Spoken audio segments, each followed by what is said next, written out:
Talk about a crusher. Yes! Oh! Are you kidding me? And gone.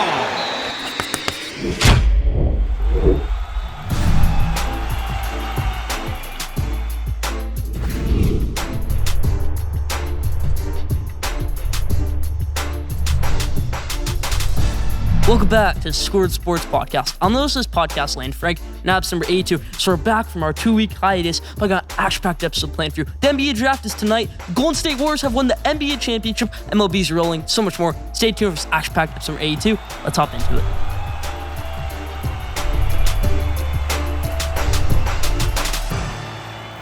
Let's start for episode number 82. How we always do with the headlines in the NBA. The Golden State Warriors, yes, they get their 4th NBA championship. And now, when they won their first 3 NBA championships, I was a little bit of a Cavs fan then, not a Knicks fan. I was more of a Cavs fan, so I was always upset. I always hated the Warriors then.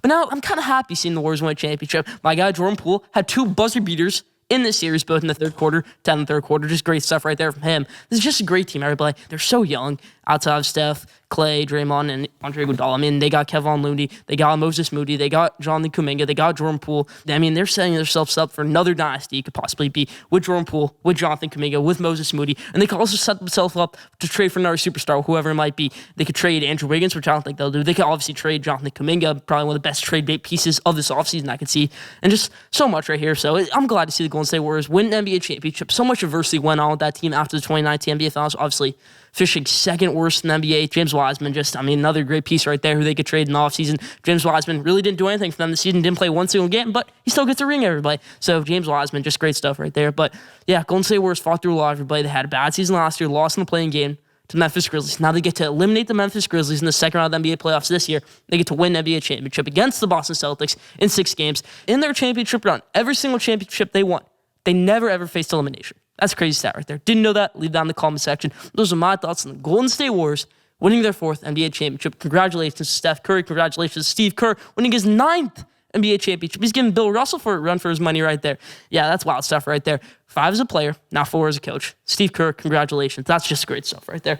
But let's move to another thing in the NBA. We got the NBA draft night, everybody. I'm going to give my mock draft later the top 14 picks, but we got so much to discuss in this episode. It's going to be amazing, everybody. It's going to be an action-packed NBA draft. Last year, NBA draft wasn't too much excitement. You knew Kate Cunningham was going 1. You knew Jalen Green was going number 2. You knew Evan Mobley was going 3. And after that, okay, excitement kind of died down. This year, we have no clue what's going to happen. The Magic could trade the number 1 pick for Donovan Mitchell. They could do anything. They could take CHET HOLMGREN. I'm so excited for this NBA draft, everybody. I'm going to give you my mock draft later, the top 14 picks, the lottery. But this is just going to be wild stuff right here. Awesome NBA draft to look forward to right here. But we got some more news in the NBA. Kyrie Irving weighing his options. Now, Kyrie Irving says he wants to go to Knicks. Kyrie Irving says they consider going to the Lakers, consider going to the Clippers, consider going to all these teams.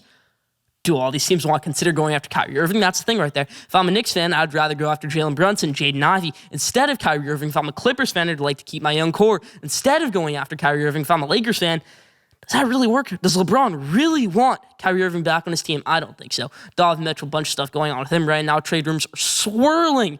Now with Donovan Mitchell, we're going to talk about that later in the episode. That's about my NBA headlines so far. Now, let's move to the MLB where we have a bunch of news.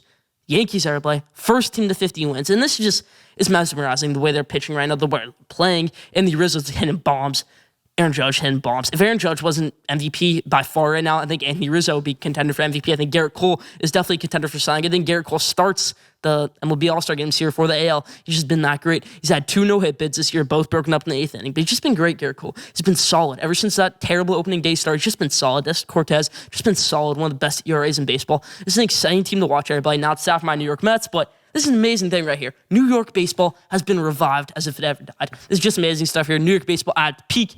Never been like this before. This is amazing right here. 2 best teams in the MLB, Mets and Yankees, everybody. I'm going to give you my top 5 later. You're going to see who the best team in the MLB is, in my opinion. But just crazy stuff going on right now in the MLB. Yankees rolling right now. That's about it for the headlines this week. Leave your thoughts in the comment section.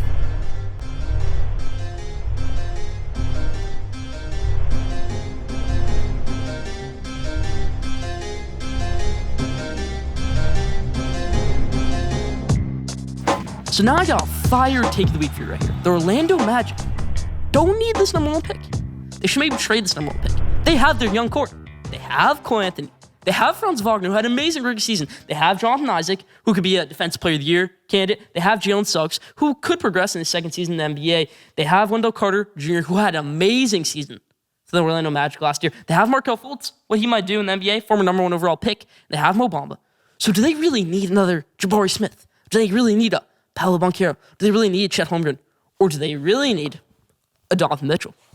This is where it comes in right here. Now, I don't have them trading this pick in my mock draft. I'm going to give a spoiler right there. I have Jabari Smith going number 1 in my mock draft. You'll see later on the episode 2, the Orlando Magic. But is that the right choice right there? I'm going off what I think they'll do, not what I think they should do. Utah Jazz could be going through a rebuild right now. They might be getting rid of Rudy Gobert, and they're sure they probably will get rid of Donovan Mitchell. Now, Orlando Magic have been a playoff team in the past, not too long ago. 2020, we're a playoff team. Hung around there with the Milwaukee Bucks. Took them to 5 games, won game 1. They needed a veteran presence. They don't really have a pure, solid veteran right now who has made an all-star team. Terrence Ross, a veteran. He's never made an all-star team. Nikola Vucevic was a veteran. He had made an all-star team. So they need a player like that. They need another alpha. Now, I don't think it's going to be Rudy Gobert. Is it Donovan Mitchell? Is it Jaden Ivey? I really don't know. Do they really need another big man? This is such a tall lineup. You got John Isaac, who's 6'11". You got Franz Wagner, who's 6'10". You got Mo Bamba, who's 7 foot whatever. This is just a crazy lineup right here. You got Quinn, who's a great player. If they do decide to trade this pick for Donovan Mitchell, now, it could be the number 1 pick straight up for Donovan Mitchell, which I don't think Jazz would accept. Now, you could do another package in there, which I read the other day. Cole Anthony, Jalen Suggs, RJ Hampton, Mo Bamba. Not the number 1 pick for Donovan Mitchell. Then you take Chet Holmgren at number 1. Now, I don't think that the Utah Jazz in any world would take this trade Donovan Mitchell back in number 1 pick to Orlando Magic. I think they would need number 1 pick in this trade.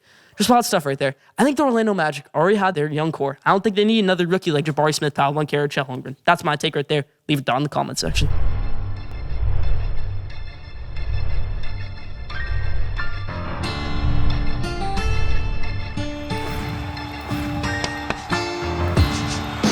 Now, top 5, everybody. This week's top 5 is my top 5 teams, MLB. Let's hop into it. I got 2 honorable mentions to give you right here. The Toronto Blue Jays and San Francisco Giants. I want to start out right here with Toronto Blue Jays, though, everybody. Toronto Blue Jays have had an amazing season. They're led in their starting rotation by second-year player, Alek Manoah, who has the lowest ERA in the MLB. Let me say that again. Second-year player, Alek Manoah, lowest ERA in the MLB.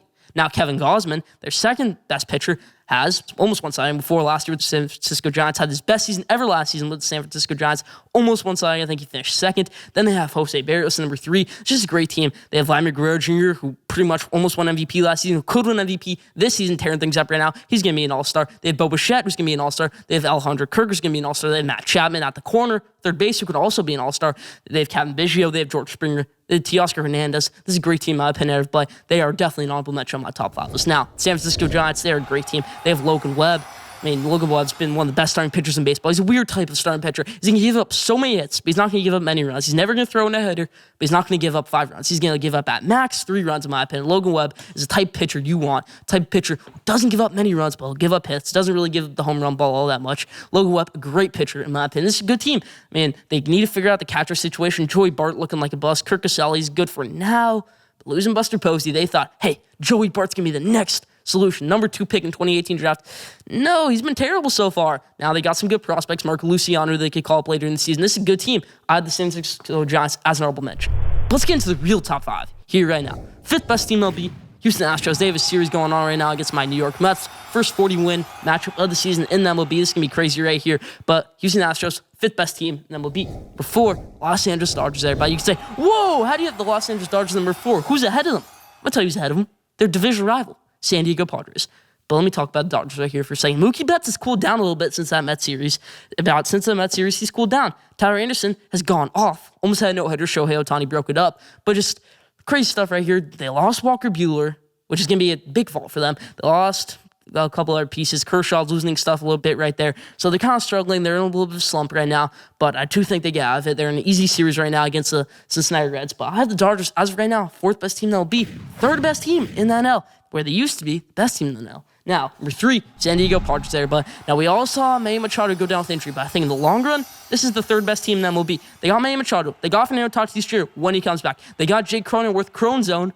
He's amazing. They got Eric Hosmer, who's cooled down a little bit, but he's still great. Austin Nola, Aaron Nolan's brother, at catcher. This is just a good team. One of the best starting rotations in baseball. Joe Musgrove could start the All-Star game. Lowest ERA in the NL right now. Just great stuff right here. Sean Manaea, great acquisition for them in the offseason from the Oakland Athletics. They also got Bob Melvin. I mean, great manager. They pretty much trade for Bob Melvin from the Oakland Athletics. Bob Melvin and Sean Manaea both coming from the Oakland Athletics. Just terrible team right now. Terrible organization. Going over to San Diego Padres, one of the best teams in MLB. Third best team in MLB, San Diego Padres. Number 2, pains me to do it, but it's my New York Mets. Everybody, Yankees the best team in MLB. Yep, I said it. Yankees the best team in MLB. My New York Mets are number 2. Still got some things to figure out right here. They get Eduardo Escobar's chasing at too many pitches. Francisco Lindor's chasing at too many pitches. Pete Alonso's cooling down a little bit, but I do think he should start first base still in the All-Star game over Paul Goldschmidt. Sorry, Paul.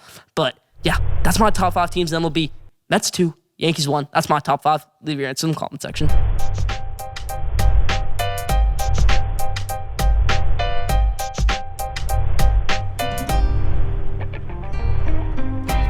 Now, did you know this because you know it's a great one. Did you know Andrew Wiggins, who just won an NBA championship with the Golden State Warriors, who people always said, he's a bust, he's no good. He's no good out of Minnesota. It's a terrible move by the Golden State Warriors to trade D'Angelo Russell for him. He's the only number 1 pick in the past 8 years to win an NBA championship. Yes. Andy Bett couldn't do it. Anthony Edwards certainly hasn't done it yet. Ben Simmons certainly hasn't done it yet. This is just wild stuff right here. I mean, past 8 number 1 overall picks haven't been terrible, but Andrew Wiggins the only one to win an NBA championship. Didn't know that? Leave down in the comment section. That's Bradford didn't know this week.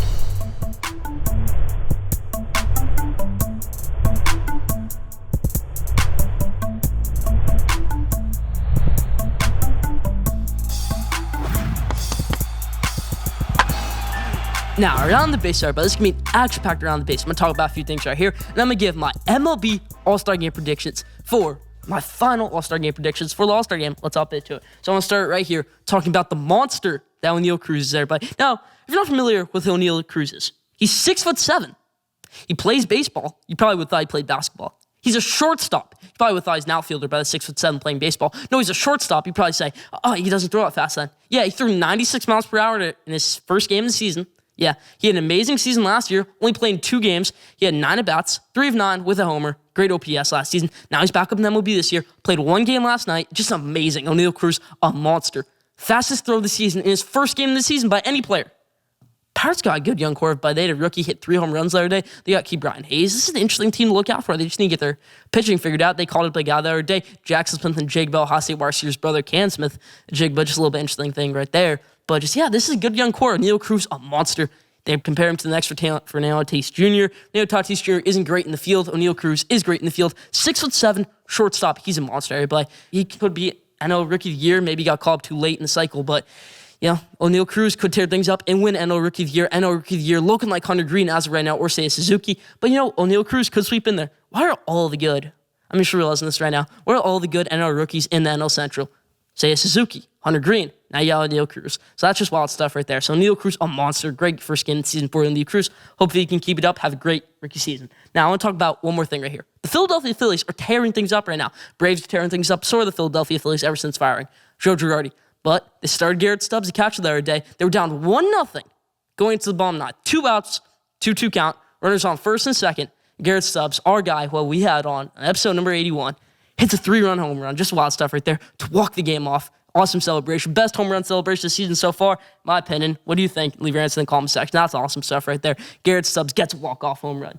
But now it's the big part around bases there, but the All-Star Game predictions. Let's hop into it. I want to start out with the starting pitchers in the American League and the National League. In the American League, I have Garrett Cole, not Nestor Cortez, not anybody else. I have Garrett Cole, who's been tearing things up as of late. Had so many no-hit bids this season. He's just been great. Garrett Cole had a rough game against Minnesota the other night, but Garrett Cole's tearing things up right now. Had a great game against Tampa Bay in his last start. Just great stuff. Garrett Cole, I think, is the AL starting pitcher for the All-Star game. Now for the NL, it could be Joe Musgrove, but I want to see Sandy Alcantara starting this game. Says he can throw 140 pitches in a game. Now, I don't think he's going to do that in the All-Star game. He's probably going to throw around 20 pitches, maybe 1 inning, maybe even less. But Sandy Alcantara is a great pitcher. Second lowest ERA in the NL right now behind Joe Musgrove. I want to see Sandy Alcantara, not Joe Musgrove, start this game. Yes, Joe Musgrove, get into this All-Star game. He'll still be an All-Star, but I think Sandy Alcantara gets the nod. I think he deserves to start in this All-Star game over Joe Musgrove. So those are my 2 starting pitchers for the All-Star game. Now, the catchers, I think it's going to be Wilson Contreras from the NL and Alejandro Kirk from the AL. By now, Alejandro Kirk, people are... Actually, no.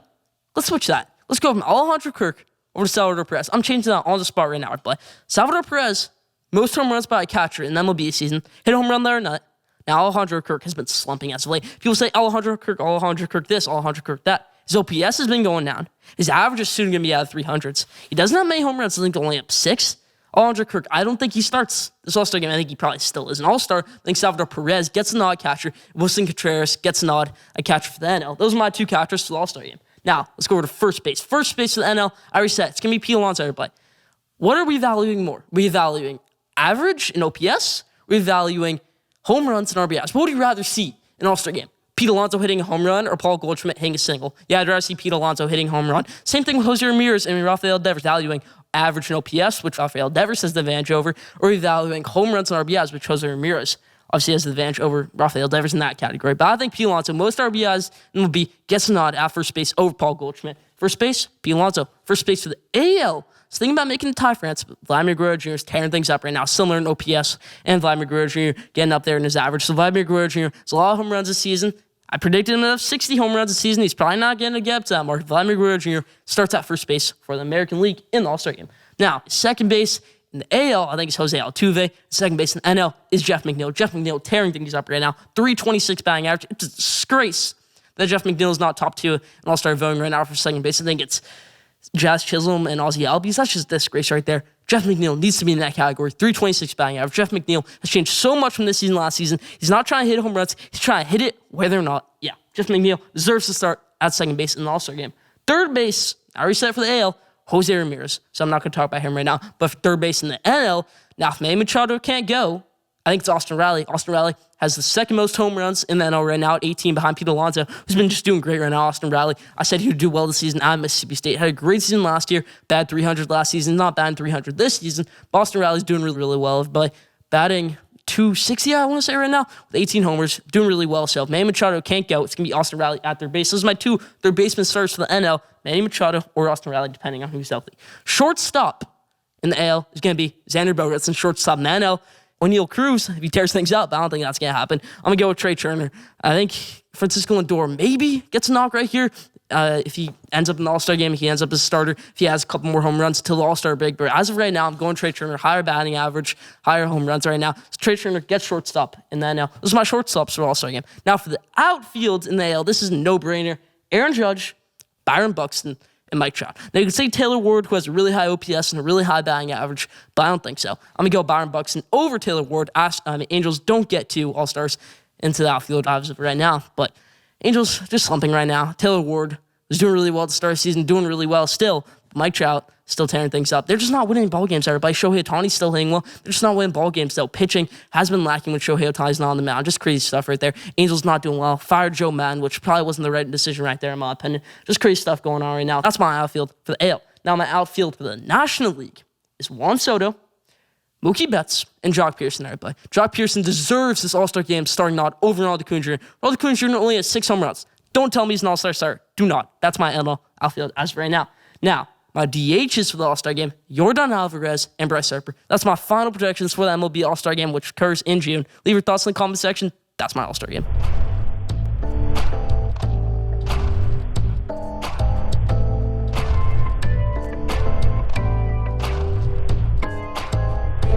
It's that time of the episode, everybody. It's that time of year. We have the 2022 NBA Mock Draft Lottery Edition. First 14 picks, let's on pit to it. The Orlando Magic are on the clock at number 1. I already told you who it's going to be. It's Jabari Smith Jr. They should trade this pick. I don't think they will. Jabari Smith Jr. goes number 1 to the Orlando Magic. Sports number 2. The Oklahoma City Thunder are on the clock. Now, they don't need a guard. They have Josh Giddey. They have Shai Gilgeous-Alexander. Let's make that a big 3 for the future. Chet Holmgren goes number 2. Is he the next Kevin Durant or is he the next Hasheem Thabeet? We don't know. Hasheem Thabeet went number 2, but so did Kevin Durant. This is crazy stuff right here with Chet Holmgren. I think I'm leaning to the Kevin Durant side right now, but never know. Chet Holmgren could be the biggest bust in NBA history when it comes down to it all, or he could be a superstar. Chet Holmgren goes number 2 to the Oklahoma City Thunder. Number 3, the Houston Rockets are now on the clock, and I think they take Paolo Banchero, the safest pick in the NBA draft. Paolo Banchero, I think he goes right here for the Houston Rockets at number 3. Okay, now the real NBA draft starts. Now we got the top 3. That was easy, the top 3. Now we got the big part of it all, the next picks. Let's hop into it. The number 4 pick in the NBA draft, the Sacramento Kings are on the clock. And the Sacramento Kings trade this pick to my New York Knicks, everybody. Now, you probably don't know who it's going to be for. Jaden Ivey. They're going to pick Jaden Ivey from my New York Knicks. But the trade is for Obi Toppin. Yes, I know it's a lot. Obi Toppin, Quentin Grimes, pick 11, And next guy back in return, Jaden Ivey, who they'll pick at number 4, and Rashawn Holmes.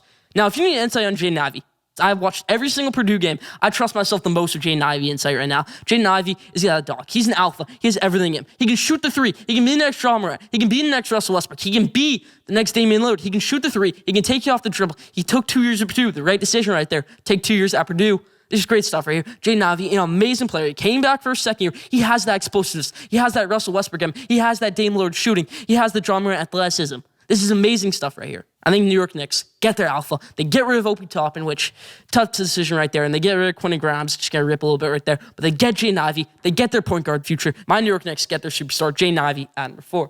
Now, number 5, the Detroit Pistons are on the clock, and they take the biggest draft surprise in my NBA draft history in Shaedon Sharpe. We have never, ever seen this guy play a professional game or even a college game. Now, most guys, they either play in the G League, they go overseas, they play in college. This guy has not done anything. He's played in high school. We're going straightly off of AAU. We're going straightly off of high school games. Now, he went to prestigious high school for basketball. But this is a mystery right here to Shaedon Sharpe. I think he goes number 5 because this is a good pick right here. The Detroit Pistons, because I think the Detroit Pistons are going to set themselves up to get DeAndre Ayton, Jeremy Grant. So I don't think they take Keegan Murray right here. They take another guard pair up with Kate Cunningham, Killian Hayes, and all that. But he's a mystery, Shaedon Sharpe. He's the biggest mystery in the NBA draft right now. He doesn't play good defense. It's going to be crazy right here. I have never seen anything on Shaedon Sharpe. I don't think many people have. This is crazy stuff right here. But Shaedon Sharpe goes number 5. Has Shaedon Sharpe even ever had a televised game? That's crazy stuff right there. Shaedon Sharpe, redshirt at Kentucky last season, so he didn't play in a game. Wild stuff right there. Shaedon Sharpe, biggest mystery of this NBA draft. Biggest mystery in my time covering the NBA draft. Number 5, Shaedon Sharpe goes to the Detroit Pistons. Number 6, the Indiana Pacers are on the clock, and they take an easy pick. Keegan Murray, from Iowa. He's not going to have to go very far. Indiana, and this is just a grid pick right here. Keegan Murray took 2 years at Iowa. Now, there are some concerns. He obviously didn't help them win their first-round matchup against Dayton, and that celebrity tournament didn't do well right there. I think that Keegan Murray goes right here at number 6 to the Indiana Pacers. This is going to be wild stuff right here. Keegan Murray can shoot the 3. He had his brother on the Iowa team. He can shoot the 3. He can take off the dribble. He can do all of that. His definition of a modern-day big man. Keegan Murray goes number 6 to the Indiana Pacers. Number 7, this is the biggest trade I have in maybe episode history of Schoolyard Sports. The Portland Trail Blazers trade pick 7, trade Josh Hart, they trade their 2025 first-round pick, and they trade Anthony Simons for guess who? Bradley Beal. Yep, they don't wait for free agency. They don't wait for any of that. They said, boom, boom, we're doing it on draft night. Same thing Jimmy Butler situation, which I'm comparing it to. Yep, Bradley Beal is a Portland Trail Blazer by the end of the night. So now the Washington Wizards have this pick. The Washington Wizards take Dyson Daniels, another mystery in this NBA draft class, from the G League. Now, this is an interesting pick right here. In my opinion, Dyson Daniels could be a superstar, but he could also be another bust. We could see G League guys burn out. I mean, some of these G League guys, Jane Hardy didn't have a good season. Some of these guys couldn't do well. Isaiah Todd did the G League route last year, didn't do anything in his NBA rookie season. He stayed in the G League. So this is crazy stuff right here. But I think Dyson Daniels, this is a good pick for the Washington Wizards, starting their new type of franchise. Washington Wizards always take a college player, an older player. They took Denny Avdia, an older type player. They took Corey Kispert last year in the lottery, an older type of player. But I think this year, they go with the younger route. They take Dyson Daniels, go against their draft philosophy. They take Dyson Daniels, Wes Unseld Jr. gets his guy, and Dyson Daniels, and they move off of Bradley Beal. It's going to be tough to do, but I think that's the move right here. Biggest trade I've had in Schoolyard Sports history on the show. Now, pick 8. New Orleans Pelicans are on the clock. They take the easy selection right here on Benedict Mathurin. He plays good defense. This is another sophomore. This is the class of sophomores. Outside the top 3, it's mostly sophomores. Keegan Murray, Jaden Ivey, now Benedict Mathurin. This is a good sophomore class, in my opinion, right here. So Benedict Mathurin played good defense at Arizona last season. Can shoot the 3 very, very well. I have him rated over AJ Griffin, who could be another pick right here. Benedict Mathurin's not available. But pick number 8 goes to Brandon Ingram, goes to Zion Williamson. This is going to be a great fit right here. I think he's a perfect pick right here for the New Orleans Pelicans. New Orleans Pelicans take Benedict Mathurin. Now, pick 9. San Antonio Spurs are on the clock, everybody. And with the 9 pick, San Antonio Spurs select Johnny Davis. This is a Greg Popovich type of player. He doesn't shoot the 3 very well. He doesn't shoot the 3 very much, but he shoots the mid-range very much and shoots the mid-range very well. Kind of like a Devin Vassell type of player who they already have. He's going to fit well DeJounte Murray. This is going to be a good pick right here for the San Antonio Spurs. Pop gets his guy in. Johnny Davis, watched him play at Wisconsin this year. Was great from mid-range. Tore up my Michigan Wolverines in that game. Terrible game right there with Juwan Howard, everything like that. But Spurs get Johnny Davis. Now, pick 10. Another trade. The Washington Wizards keep on to their number 10 pick. They say, we don't really know who to take. We're not taking another player in the first round. So let's relax for a little bit. We're not getting another lottery pick. Let's trade over to the Atlanta Hawks. Atlanta Hawks say, do we want Rudy Gobert or do we take the younger rim protector and Mark Williams? Mark Williams out of Duke is going to be an amazing player, but I think he might have higher upside than Rudy Gobert. He's a 7-footer like Rudy Gobert. It's going to be a great pick right here. I mean, he's just a great player, great wingspan. I mean, yeah, gets so many rebounds. Had a great season at Duke last year. Another sophomore. Mark Williams, great player. Goes number 10 to the Atlanta Hawks. Atlanta Hawks trade up to get Mark Williams from the Washington Wizards. Now, pick 11, Sacramento Kings are back on the clock. This time, they're not trading the pick. They trade back from pick 4 down to pick 11. Now they're on the clock. And I have another Duke guy going right here. AJ Griffin fits in well with Davion Mitchell, fits in well with De'Aaron Fox. He's just a great three-point shooter. Shot 50% from the 3 last season. AJ Griffin, great player. AJ Griffin goes number 11 over to Sacramento Kings.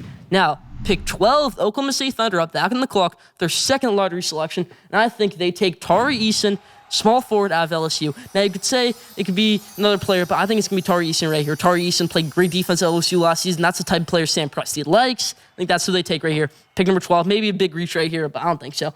Oklahoma City Thunder take Tari Eason with number 12 pick at LSU. Now, pick 13, second to last pick of my 2022 NBA mock draft. The Charlotte Hornets are on the clock. And they take a guy who could be the next Rudy Gobert, who could be the next big NBA center, or it could be a very bad NBA center, in Jalen Duren. Jalen Duren, he had so much upside going into this season. He could have been the NBA draft next year and could have been the number 1 overall pick if he didn't go to Memphis last season, but he did. He didn't do the G League route or anything like that. Jalen Duren goes pick 13 over to the Charlotte Hornets. Charlotte Hornets are in a mess right now. They don't have a head coach. They hired Kenny Atkinson. He says, I like winning championships. I'm going to stay with the Golden State Warriors. So, wild stuff right there. Charlotte Hornets take Jalen Duren, whoever their head coach might be. They won't even have a head coach for the NBA draft. That's just crazy stuff right there. Now, pick 14, Cleveland Cavaliers on the clock for my last pick in my NBA draft, and they take another wild prospect, but it's going to be a steal right here for JB Bickerstaff and his staff and Kobe Altman, their GM. This is just me a great pick right here. Jaden Hardy out of G League era. But now, this was a guy going into the season, NBA draft, September you're talking about. He could be the number 1 pick. Had a terrible season in G League, though. But he still got some upside. A lot of these guys don't have any type of experience being pro. Jaden Hardy does, though, in the G League. Had one rough season being a pro. Now he'll probably go back to the G League next year, but he's more inclined to that life now, being a pro. So Jaden Hardy goes over to the Cleveland Cavaliers. This is more of a long-term pick right here. I want to make a splash the last pick of my mock draft. Cavs take Jaden Hardy with the last pick of my mock draft. That's my 2022 NBA mock draft. Leave your thoughts in the comment section.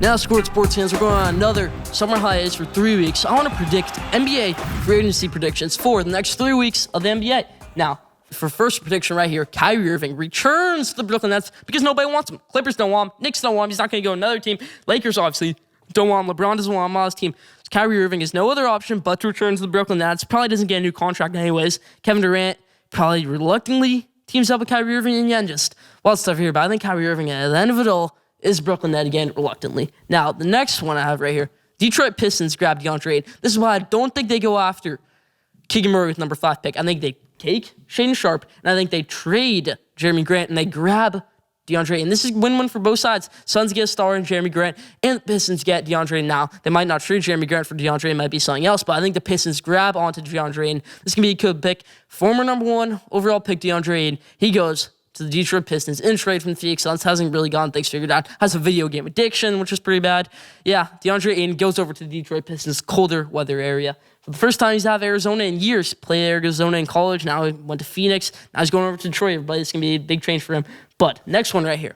The biggest prediction I have so far is Donovan Mitchell gets traded.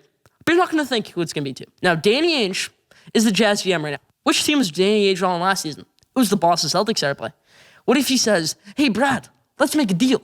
I'll trade Donovan Mitchell for Marcus Smart, Derek White, maybe Al Horford, somebody like that. Maybe they want to get another young piece. Maybe they get Robert Williams, which I would do if I was Brad Stevens or Ime Udoka for the Celtics right now. I would trade Robert Williams. I would trade Marcus Smart. I would trade Al Horford, whoever it might be, however my picks it might take for Donovan Mitchell. Now, this is a bit of a wacky thing right here. I think they should push Celtics over that championship caliber, which will propel them to make the finals again next season, maybe even win the finals next season. They were missing that extra piece in the finals this season. It seemed like against the Golden State Warriors. Golden State Warriors just outmatched them. They had too much talent on that team. Golden State Warriors, too much youth, too much speed, too much shooting for the Celtics to match, too much defense. But Donovan Mitchell, you get a good piece on defense, you get a good piece on offense to mesh well with Jason Tatum and Jalen Brown. All these guys are going to be scorers, but they're all going to take their turns, in my opinion. Donovan Mitchell goes over to the Boston Celtics this offseason. That's going to be a crazy thing right there to see. Now, the second to last one I have right here, is the Miami Heat trade Tyler Hero because he wants to start and roll, but you're not going to expect to. The Denver Nuggets trade Jamal Murray to Miami Heat for Tyler Hero and Caleb Martin. Now, the Miami Heat have some concerns about Kyle Lowry, but they could grab on to Jamal Murray. And this would be great here.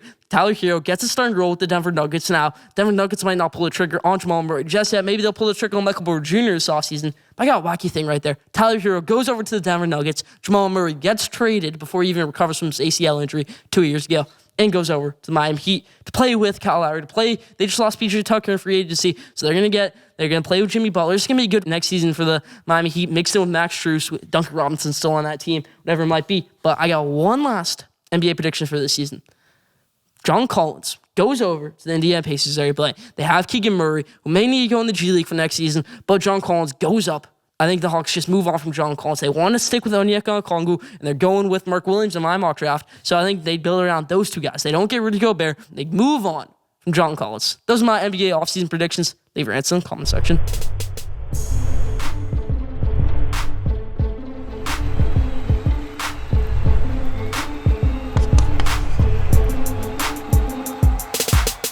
So, Schoolyard Sports fans, we are going on our 3-week summer hiatus like we did last summer. But I got a question today for you right here. Best for last. What will be the biggest sports move made by next month?